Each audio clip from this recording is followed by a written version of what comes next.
ओम श्री सतगुरुवे नमः। प्रिय भाई बहनों माताओं, हमारे शिक्षा एवं अध्यात्म ज्ञान के चैनल को देखने वाले सबको हमारा प्रणाम स्वीकार हो। हम आप लोगों को आज इस शरीर में व्याप्त जो शत्रु हैं उनके बारे में अपने विचारों को प्रकट करूंगा। आप लोग सुनिए। एक कविता के माध्यम से 2 लाइन कविता की है। बीच बजरिया खटमल काटे, कैसे निकालूं चोली से। तो ये जो बीच बजरिया है ये मृत्यु संसार है। बीच बजरिया को मृत्यु संसार कहा जाता है।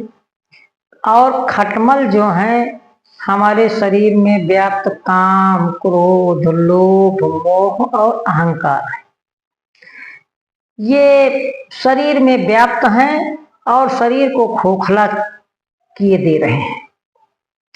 और चोली जो है हमारा ये शरीर है, इसी जिस्म के अंदर ये 5 शत्रु व्याप्त हैं जो जीवन भर इंसान को खोखला बनाते रहते हैं। संत महात्माओं ने बताया है कि इन शत्रुओं को शरीर से निकालने का प्रयास करना चाहिए। मतलब थोड़ा थोड़ा करके इनको कम करिए, जिससे शरीर हल्का हो और मालिक के भजन ध्यान में मन लगे। तो इसको अगर बाहर निकालना चाहिए तो इसके लिए है कि शील, क्षमा, संतोष, विरह और विवेक। यदि आपके शरीर के अंदर काम सताने लगे तो आपको शील होना चाहिए, शील आपके अंदर होनी चाहिए।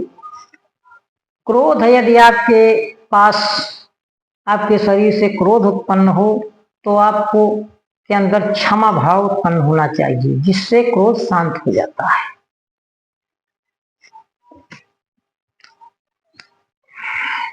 और यदि लोभ उत्पन्न हो तो संतोष होना चाहिए।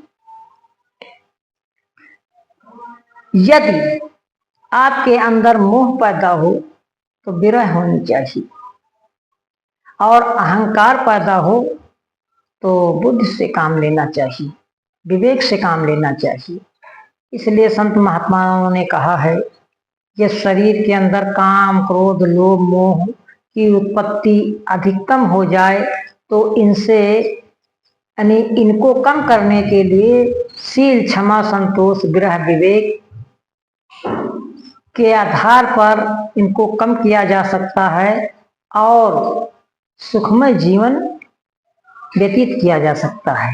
अगर हम आप इनको कम नहीं कर पाएंगे तो जीवन भर हमारे ये शरीर को खोखला करते रहेंगे और एक दिन हम इनसे व्यथित होकर के अनेक रोगों से ग्रसित हो जाएंगे और दुख की यातनाओं में पड़ते रहेंगे। जय